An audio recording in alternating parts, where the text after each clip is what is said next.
We've got a couple more penny boxes in our quest to fill up this Dansko Lincoln Penny album from Just Coin Roll Hunting.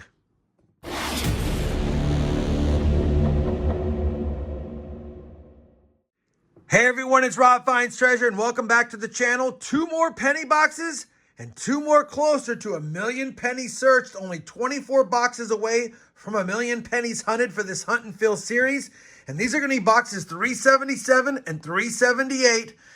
Episode number 197. I popped the top of this box to make sure it's circulated. It is. And I could tell from the holes in the bottom of this one it's circulated. And I did see a wheat cent ender. So we kept this box for number 2.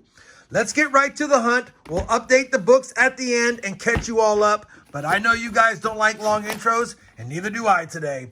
I'll be back when I have my first find of the first box in this 2-box hunt. We're on roll number 7, and I don't have a wheat cent find yet, but I do have another odd find in a bankroll. Take a look at this. We have a dime. We just made 9 cents, so I'm not going to get mad at that. Kind of an odd find in a bankroll. Customer wrap rolls, yes. But either way, we'll take it, and we'll get back to the hunt. Roll number 8 will give us our first wheat cent find. Reverse facing. Hopefully it's an older one. And it's not. 1956 Denver. Roll number 17. Wheat cent number 2 is a 1957 from Denver. Roll number 19. Wheat cent number 3 is a 1944 Denver. So we'll quickly scope it for that D over S over mint mark, which it is not. But I'll still take it because it's our earliest wheat cent of the hunt and our 3rd overall. Roll number 20. Box is starting to heat up. We have wheat cent number 4. And that's a last year 1958 Denver. Roll number 25 is going to give us wheat cent number 5. So we're on pace for 10 for the box. Wheat cent 5 is a 1944 Philadelphia. Roll number 29. Wheat cent number 6 is a 1945 Philadelphia. Roll number 32 is going to give us our 7th wheat cent, our oldest wheat cent, and our nicest wheat cent. Take a look at this. 1942 Denver with a splash of red on it. That is a nice cent. Hopefully it's an upgrader for the book. We won't know until the end of the hunt when I compare it. But definitely one I am happy to see in my box. Roll number 38. Wheat cent number 8. is a 1946 Philadelphia. Roll number 42. We've got 9 wheat cents, and it's going to be another 1945 Philadelphia. We're on roll number 49, and I forgot to check the end coins. I started to unwrap it and then realized I didn't check. And I think we have a 1948 wheat cent ender in roll number 49, which will give us 10. Let me open it up, confirm it, and I'll bring you guys right back. Yep, that wheat cent ender is indeed a 1948 Philadelphia. And like I mentioned, we have 10 now. All right, that's going to do for this first box of the 2-box penny hunt. Not a bad box. We got double-digit wheat cents. Anytime you can get 10 or more in a box, it's a good hunt. Now, the oldest was a 1942, which is not old, but it's in pretty nice shape and could be an upgrader. We also got that dime. No Canadians or foreign coins, no bright and shiny coins, no 69S's. We did get 5 1959s though, and a total of 2 pounds and 4 ounces of copper. So just under the 2.5 pounds that I like, but still not bad overall. And like I said, not a bad overall box. Box number 2 does have a wheat cent ender somewhere in the bottom side. I saw it, so we know we'll have at least 11 wheat cents. Let's crack open the top side and see if we see maybe another ender. All right. Well, we definitely have a lot of copper showing on this box. This could be a good copper box.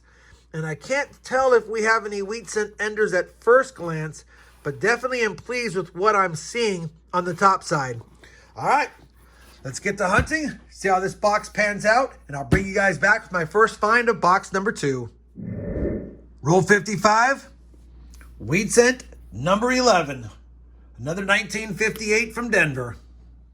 An eternity later.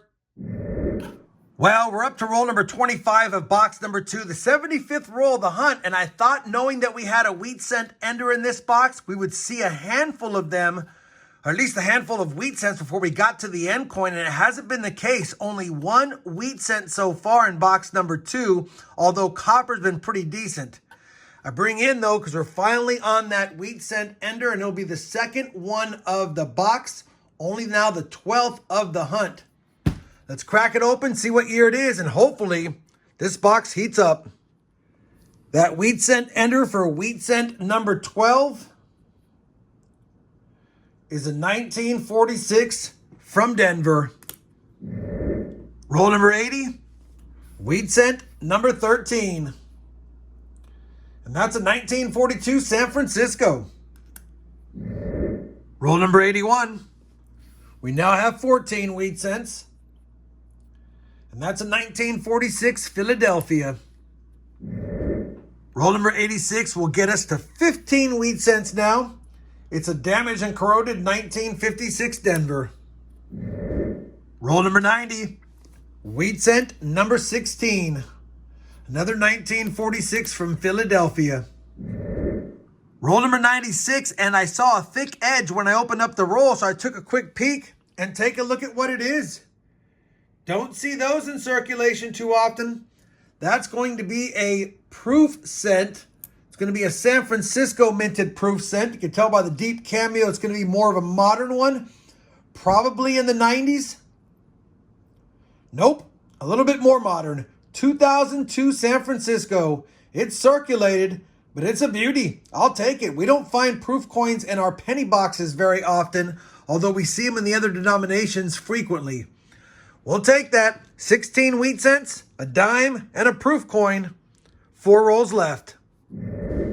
Roll number 97. Wheat cent number 17 is the infamous 1950 Denver. Same roll. Second coin from the end is another wheat cent for number 18 of the hunt. And it's a 1957 Denver. Well, that's going to wrap it up for this 2-box hunt. And you know what? The second half of this box made up for the first half. It gave us 8 more wheat cents for a total of 18. We didn't get to 20, but man, it was rough going. The first half of the box had hardly any wheat cents, but a lot of copper. And the second half of the box had better finds, but almost no copper. Crazy. Anyway, 18 wheat cents on the board. The 2 flashiest finds are going to be the proof penny. Haven't seen one of those in a while. As well as the 1942 Denver, hoping that it's an upgrade. Everything else is pretty common and nothing is in great shape, so I doubt any upgrades there. We got the dime. We ended up with 2 Canadian cents, a 69 and a 73, but they're not that nice, and I know they're not going to upgrade anything. And a total of 8 1959s. Nothing bright and shiny, no 69S's, kind of a bummer. I said the copper was good in the first half of this box and bad in the second half, and it held true. We got a total of 4 pounds and 4 ounces of copper, which means box 2 only had 2 pounds in it. So kind of a light copper hunt, but still, 4 pounds, 4 ounces for the stash, I'll take it. Let me compare the finds to the albums, check to see if we have any upgrades or additions, and I'll bring you guys back with a look at the books and some final thoughts on this 2-box penny hunt. All right, I have compared all of today's finds to the penny album, and we do have that upgrade that I thought.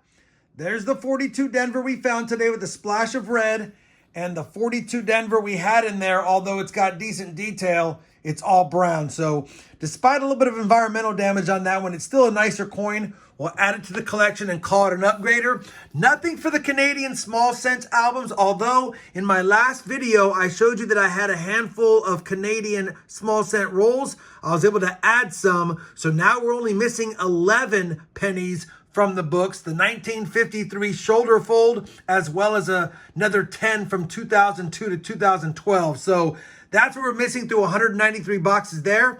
We've now completed 378 boxes for the Lincoln Dansko Penny album. Only 22 boxes away from 1 million pennies searched. And that's when I'll close out this book and we'll begin a new one and a new quest with another 1 million pennies searched, hopefully. Despite not having a lot of upgrades and additions and really not a lot of exciting finds, hopefully you guys still found this penny hunt and fill episode fun and enjoyable. If you did, you certainly know I would appreciate that thumbs up. And as always, everyone, happy hunting and thanks for watching.